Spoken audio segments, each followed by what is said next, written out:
Tropical Cyclone Jasper makes landfall as a high-end Category 2 strength cyclone and is now expected to move over the Cape York Peninsula and into the Gulf of Carpentaria. Re-strengthening is expected in the Gulf of Carpentaria, at least somewhat. It might attain cyclone status once again, but the main picture is Cyclone Jasper's path. It has dumped incredible rainfall totals between Cooktown and Innisfail, and these rains are only going to continue today and into tomorrow. So we're going to be seeing major flooding throughout that region, throughout the northern tablelands region. So stay tuned for your latest update on Cyclone Jasper, or ex-tropical Cyclone Jasper, as we bring you the latest warnings and watches on this flooding emergency. So here is Cyclone Jasper's current location, the remnants of it at least. It's a tropical low with winds gusting to 90 kilometers an hour, the main threat now being rainfall.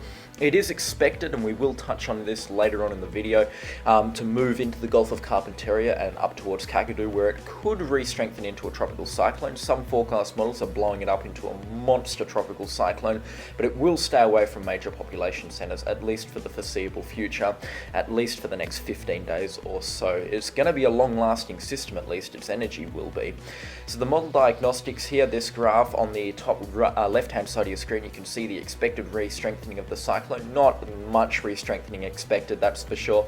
Wind shear is going to be preventing this cyclone from getting much stronger, but sea surface temperatures are providing ample fuel for this cyclone to possibly re-strengthen, which means if wind shear drops down and this storm stays away from land, it will have a lot of fuel to re-strengthen and re-intensify into a pretty significant tropical cyclone, which is what some forecast models are depicting. So here's a look at our forecast track map for the system. There's really not much to it. It's expected to remain as a tropical low for the next 5 days. It will weaken substantially more over the next day or so, and as it gets over the Gulf of Carpentaria, it'll either maintain intensity or increase just very slightly, but it's not going to be a wind threat to any major population centers, put it that way. The cyclone will then move over Kakadu, where it could re-intensify as a tropical cyclone, a Category 1 briefly, but it won't impact major population centers. So we're going to jump over here to the GFS model run. You can see the cyclone moving into the southeastern parts of the Gulf of Carpentaria, moves over Groot Island briefly, and then it sort of gets absorbed into the monsoon trough before it wraps itself up again in the center of the Gulf of Carpentaria, becoming a very strong tropical cyclone and stalls for a couple of days, rolling that back and playing it through again. You can see it moving over the Cape York Peninsula. It's dragging a lot of these winds and this tropical moisture in on the eastern side of the Cape York Peninsula, around where Cairns is, over the next couple of days. So heavy rainfall is going to be a very big threat from this cyclone, at least for the foreseeable future. And as it stalls in the Gulf of Carpentaria as well, you could expect these inflow bands to dump a tremendous amount of rainfall around sort of Weipa and that sort of area, and across towards the Northern Territory side of the Gulf of Carpentaria as well. So significant rainfall is certainly a threat. Now, the picture that a lot of people are interested in watching this video is the radar imagery. Take a look at the radar imagery right now. This is current. It's the latest 90 minutes of radar imagery. You can see just the volume of rainfall that is pouring into Cairns right now, in Innisfail and that sort of area.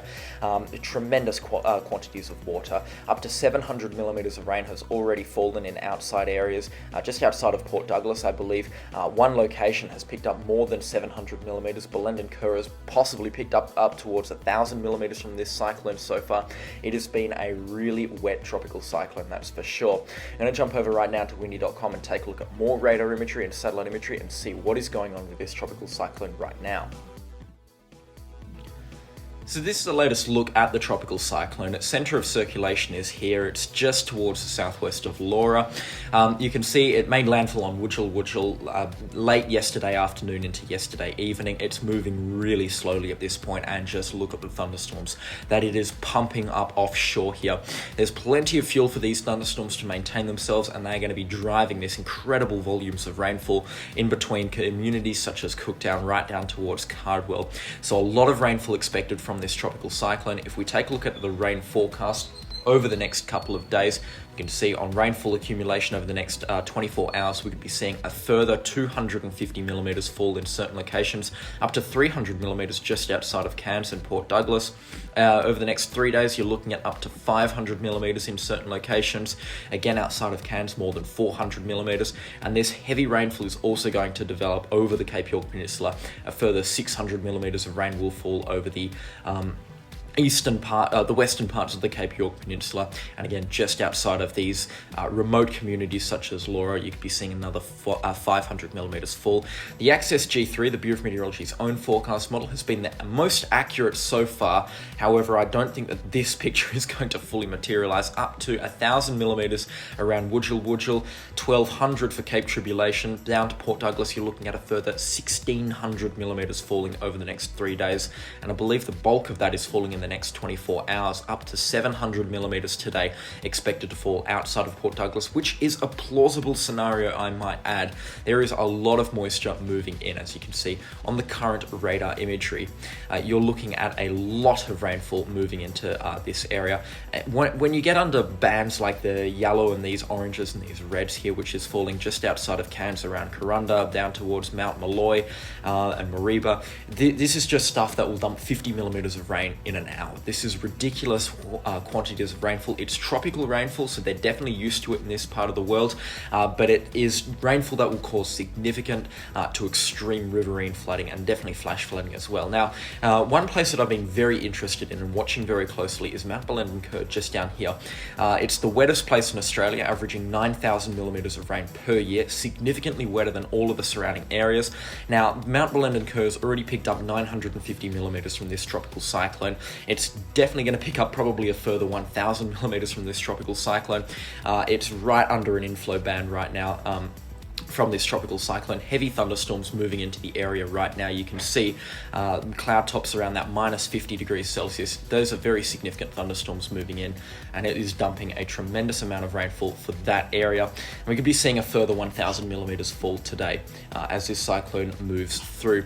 And more rainfall expected as this cyclone moves over the Cape York Peninsula over the next sort of 24 to 36 hours. And the rainfall should finally start to ease probably about Friday morning as the storm moves out into the Gulf of Carpentaria. At least for these communities, maybe it takes till about Friday evening for rainfall to fully start to ease. So we're rolling it through again, and you can see as this cyclone moves offshore, really concentrates itself around Saturday evening, moves fully offshore into the Gulf of Carpentaria. The rainfall situation for the Gulf of Carpentaria gets worse, and for adjacent communities to it. However, the rainfall really does start to ease over between Cairns, Cooktown and up towards Lockhart River, but still pretty substantial amounts of rainfall expected to fall.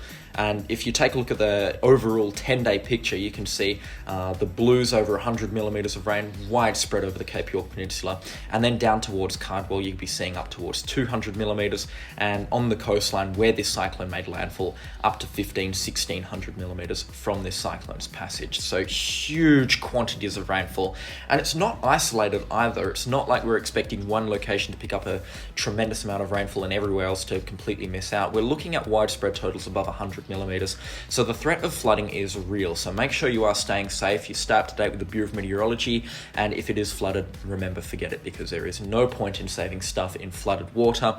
You're just going to hurt yourself or others. So not recommended to do that. Looking more widespread and long-term, I know a lot of my viewers right now are interested in the long-term forecast. So the Access G3 model has pretty much killed off the chance of a severe tropical cyclone making landfall on the Northern Territory. It was actually really close to Darwin, but it's calling for a tropical low here north of Melville Island. This looks a lot stronger than it actually is. Winds of around 30 knots here. It's really not much.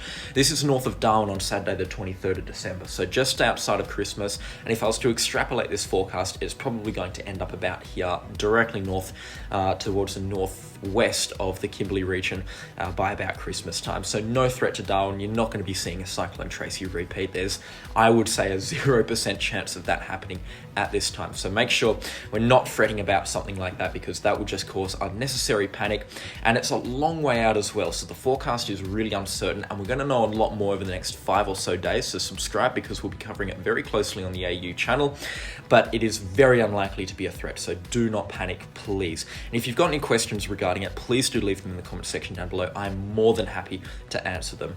So we're taking a look right now at the GFS forecast right now. This is the one that's got a lot of people on edge. It really blows the cyclone up in the Gulf of Carpentaria into a severe tropical cyclone. You can see this peak winds of around 60 to 65 knots. That's a Category 3 strength tropical cyclone right here. And if we play this run through, it just stalls. It stalls in the center. So this isn't a land threat right now. It'll dump some big waves over towards Weipa, Arikara, up towards Thursday Island, and maybe even down to Mornington Island and Groot Island as well. So it's not really a big land threat, but the fact that it just stalls here is probably more good news than it is bad news, because it will knock the sea surface temperatures down here, taking out all of the fuel that tropical cyclones need for this part of the world. So the next tropical cyclone to move through here will likely be substantially weaker. So that's probably a bit of good news if it was to hold itself right here. Again, I think rainfall will be very significant around the core of the system. I mean, just look at the quantity of rainfall that is dumped here, up to 1,800 millimeters, nearly 2 meters of rainfall from this system. But when you get over to land, it's only about 200 millimeters in the Northern Territory and about 400 millimeters for Weipa over the next 10 days. So it's nothing like crazy or anything to write home about, but it's still pretty significant rainfall, and it could cause some flooding. But the main threat right now, the thing that we're looking at the most, is the rainfall threat between Cardwell over to Karumba, up towards the indigenous communities through here, Arikara, across towards Lockhart River from the remnants of Jasper right now. This is where the rainfall threat is right now, and that's what we're going to be watching very closely. So stay up to date with this channel. We're going to be bringing you the latest on the flooding situation, because it is a flooding situation, and it is a very serious flooding situation, that's for sure. So subscribe, leave a like on the video while you're at it, and please do tell us how we can improve in the comment section down below. We're going to be uploading a lot more on severe weather over the coming couple of days as well across Australia, considering the tropical cyclone Jasper is a done deal. It's happened, and we will be looking at the severe weather situation. So make sure you're sticking around for that. Any more tropical cyclones, we're going to be covering them very closely indeed across Australia and the South Pacific and across New Zealand as well.